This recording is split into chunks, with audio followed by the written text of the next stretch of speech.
Hello everyone, my name is Minnie Sethi. I hope you all are staying healthy. Today we are going to talk about Payment of Bonus Act 1965. इस act को क्यों बनाया गया?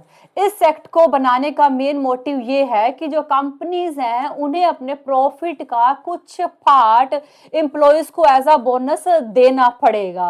और सबसे खास बात इस एक्ट की ये है कि कंपनीज को तब भी मिनिमम अमाउंट ऑफ बोनस देना पड़ेगा जब उन्हें लॉस हो रहा है। ये एक्ट हर एक फैक्ट्री पे अप्लाई होगा जहां पर 20 या उससे ज्यादा एम्प्लॉयज हैं। सो बोनस उस एम्प्लॉयज को मिलेगा जिसकी सैलरी अप टू 21,000 है पर मंथ, बेसिक सैलरी और डीए को मिलाकर, और उसने साल में कम से कम 30 वर्किंग डेज काम किया हो। ये एक्ट पूरे इंडिया पे अप्लाई होता है। Accounting year, financial year, fiscal year 1 April to 31 March. Salary और वेजेस में हम इंक्लूड करते हैं basic pay plus DA, HRA और ओवर टाइम या फिर कमीशन, ये सब इंक्लूड नहीं करते। अवेलेबल सरप्लस, कंपनीज अपना सारा एक्सपेंडिचर निकाल दे और टैक्स पे कर दे, उसके बाद जो पैसा बचेगा, जो अमाउंट बचेगा उसे बोलते हैं अवेलेबल सरप्लस। इसी अवेलेबल सरप्लस में से ही उन्हें क्या देना है? बोनस देना है एम्प्लॉयज को। और इस एक्ट के अकॉर्डिंग सेक्शन 3, अगर किसी कंपनी के डिफरेंट डिपार्टमेंट हैं, डिफरेंट ब्रांचेस है, तो उसे एक यूनिटी माना जाएगा, लेकिन अगर उनका प्रॉफिट और लॉस अकाउंट डिफरेंट है तो उन्हें डिफरेंट माना जाएगा।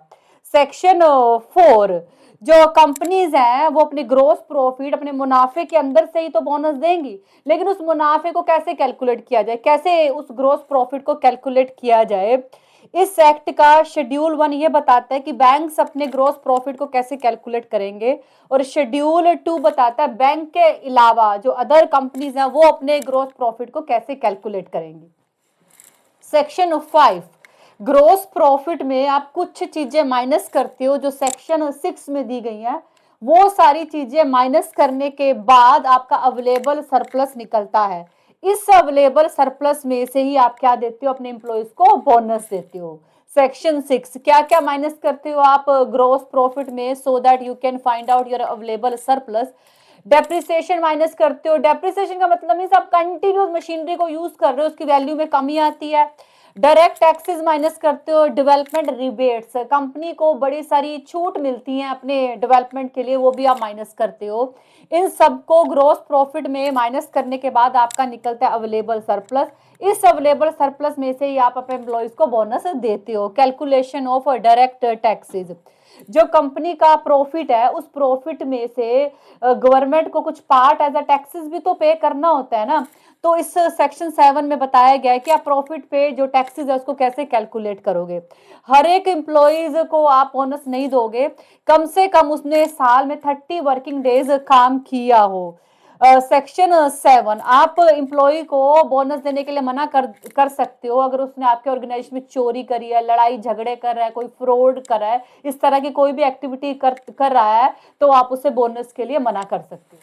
सेक्शन 10, कंपनी को 8.33% मिनिमम अमाउंट ऑफ बोनस देना है, चाहे उनको लॉस ही क्यों ना हुआ हो। सेक्शन 11, अगर कंपनी को ज्यादा प्रॉफिट हुआ है तो वो ज्यादा भी बोनस दे सकती है, लेकिन इसकी एक लिमिट है, वो अप टू 20% होना चाहिए, इससे ज्यादा नहीं होना चाहिए। सेक्शन 12, अगर किसी एम्प्लॉय की सैलरी 7,000 से ज्यादा है, लेकिन बोनस कैलकुलेट करते टाइम हम उसकी सैलरी 7,000 रुपीज ही मान के चलेंगे। फॉर एग्जाम्पल, एक एम्प्लॉय की सैलरी 20,000 है और हमने मिनिमम अमाउंट ऑफ बोनस कितना देना? 8.33%। तो बोनस हम 20,000 पे कैलकुलेट नहीं करेंगे, हम उसकी सैलरी 7,000 ही मान के चलेंगे। 7,000 इंटू 8.33% करेंगे, मीन 7,000 के बेस पे ही हम बोनस कैलकुलेट करेंगे, ना कि 20,000 के बेस पे। सेक्शन 13, अगर किसी एम्प्लॉय ने कम काम किया है, कम वर्किंग डेज में काम किया है, तो उसके अकॉर्डिंग उसका अमाउंट ऑफ बोनस भी क्या हो जाएगा? कम हो जाएगा। सेक्शन 14, बोनस लेने के लिए आपको मिनिमम वर्किंग डेज कंपनी में काम करना होता है। उन वर्किंग डेज का मतलब ये नहीं है जो टाइम आपने ऑफिस में बिताया, उन वर्किंग डेज में आपके पेड लीव भी इंक्लूड है, मैटरनिटी लीव भी इंक्लूड है, इवन ले ऑफ डेज भी इंक्लूड है। ले ऑफ का मतलब क्या है? कंपनी के पास आपको देने के लिए काम नहीं है, लेकिन आप तो काम करना चाहते थे ना। ये सारे दिन भी आपकी टोटल अटेंडेंस में काउंट होंगे, टोटल अटेंडेंस में इंक्लूड होंगे जब आपको बोनस दिया जाएगा। Section 15 set on. Set on का मतलब क्या है कि जब कंपनी को बहुत ज्यादा प्रॉफिट हुआ है तो वो आपको मैक्सिमम 20% बोनस दे सकती है, इससे ज्यादा नहीं देगी। बाकी का अमाउंट वो सेव करके रख लेगी, अगले 4 सालों में कभी कंपनी को लॉस होगा तो वो उस अमाउंट को यूज कर लेगी। सेट ऑफ का मतलब क्या है कि अगर कंपनी को लॉस भी हुआ है तो वो मिनिमम 8.33% आपको बोनस के रूप में देगी, और ये पैसे बाद में काट लेगी जब कंपनी को इन फ्यूचर प्रॉफिट होगा। सेक्शन 16, अगर कोई कंपनी अभी नई नई खुली है तो उसे शुरू के 5 साल बोनस नहीं देना होगा, लेकिन छठे साल से उस पे सारे रूल अप्लाई होंगे सेट ऑन और सेट ऑफ के। सेक्शन 17, अगर आपको साल के बीच में कोई पूजा पे, दिवाली पे बोनस मिल चुका है तो कंपनी उसको काट भी सकती है। फॉर एग्जाम्पल, आपको टोटल 10,000 रुपीज मिलेंगे एज अ बोनस, आपको जो 3,000 रुपीज थे वो दिवाली पे कंपनी ने दे दिए थे एज अ बोनस, तो कंपनी उस 3,000 रुपीज को काट के आपको 7,000 रुपीज दे सकती है। सेक्शन 18, अगर एम्प्लॉय की वजह से कंपनी को कोई नुकसान हुआ है तो कंपनी क्या कर सकती है, बोनस के पैसों से उस नुकसान की भरपाई कर सकती है। सेक्शन 19, अकाउंटिंग ईयर खत्म होने के 8 महीने के अंदर अंदर कंपनी को बोनस देना होगा, कभी कभी किसी किसी केसेस में सरकार इस टाइम को बढ़ा भी सकती है।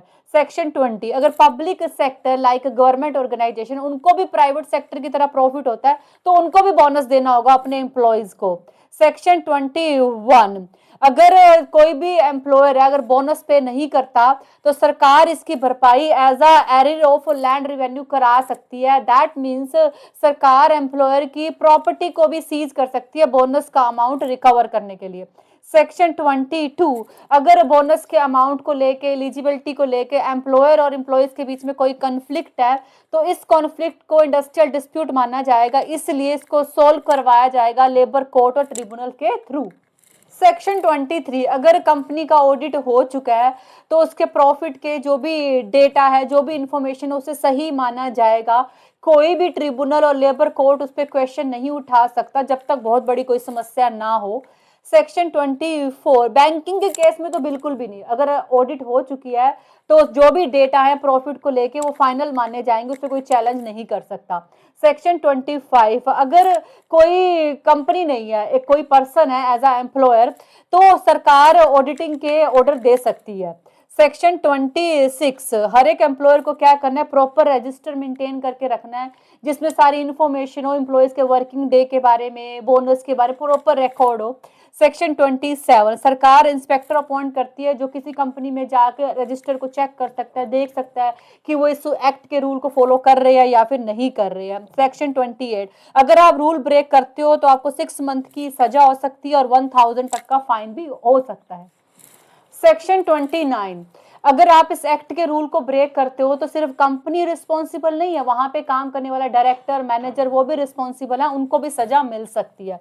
सेक्शन 30, उनके केस की सुनवाई कहां पर होगी, कोई भी पुलिस वाला डायरेक्ट एक्शन नहीं ले सकता, उसकी सुनवाई कोर्ट में होगी, वो तभी होगी अगर कंप्लेन रिटर्न में है तो। सेक्शन 31, ये एक्ट क्या करता है, जो गवर्नमेंट के ऑफिसर हैं उनको प्रोटेक्शन देता है, जैसे इंस्पेक्टर जिस गवर्नमेंट ने अपॉइंट किया है, आप उस इंस्पेक्टर पे केस नहीं कर सकते, अगर वो अच्छे ढंग से काम कर रहा है, अपनी रिस्पॉन्सिबिलिटी को अच्छे से निभा रहा है, आप उस पे केस नहीं कर सकते। ये इसलिए है कि इंस्पेक्टर बिना डरे अपना काम कर सके। सेक्शन 31A, वैसे तो बोनस आपको प्रॉफिट पे ही देना है, जितना कंपनी प्रॉफिट अर्न करती है उस पे देना है, लेकिन अगर एम्प्लॉयर और एम्प्लॉयज आपस में एक एग्रीमेंट कर लें कि जो बोनस है वो प्रोडक्शन के अकॉर्डिंग होगा, मींस आपने कितने प्रोडक्ट बनाए, आपने ज्यादा प्रोडक्ट बनाए तो आपको ज्यादा बोनस मिले, उसके अकॉर्डिंग भी हो सकता है। ये तभी हो सकता है अगर एम्प्लॉयर और एम्प्लॉयज आपस में एग्रीमेंट कर ले, अदरवाइज जो बोनस है गवर्नमेंट के अकॉर्डिंग प्रॉफिट बेस पे ही होगा। सेक्शन 32, ये एक्ट LIC पे अप्लाई नहीं होता, सीमेन पे अप्लाई नहीं होता, RBI, हॉस्पिटल, एजुकेशन, इन पे अप्लाई नहीं होता। सेक्शन 33 को अब हटा दिया गया।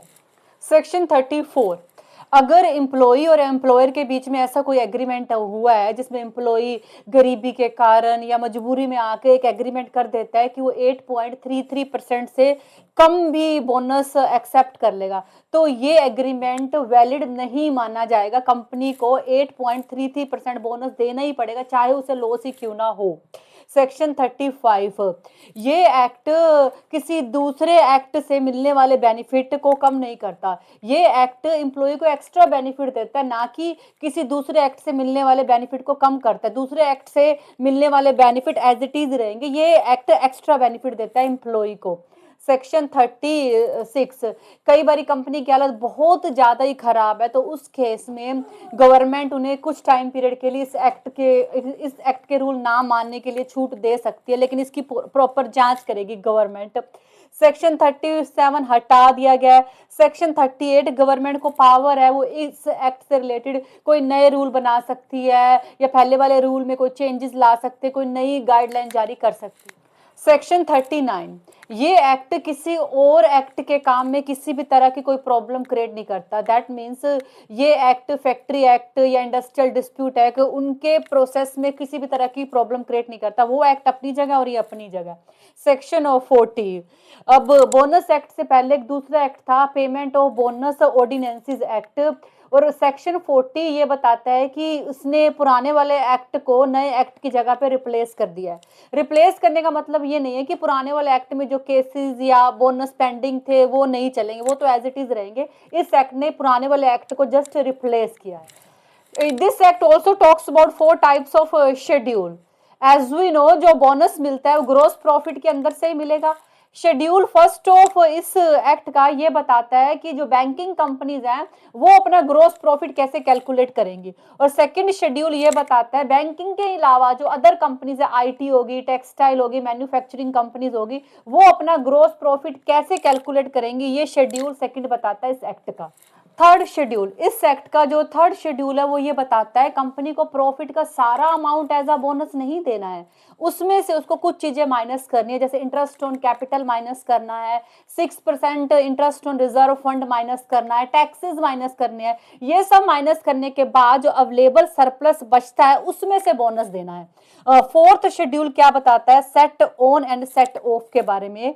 सेट ऑन मीन्स अगर कंपनी को बहुत ज्यादा प्रॉफिट हुआ है तो उसे मैक्सिमम 20% ही बोनस देना है, बाकी का अमाउंट जमा करके रख लेना है।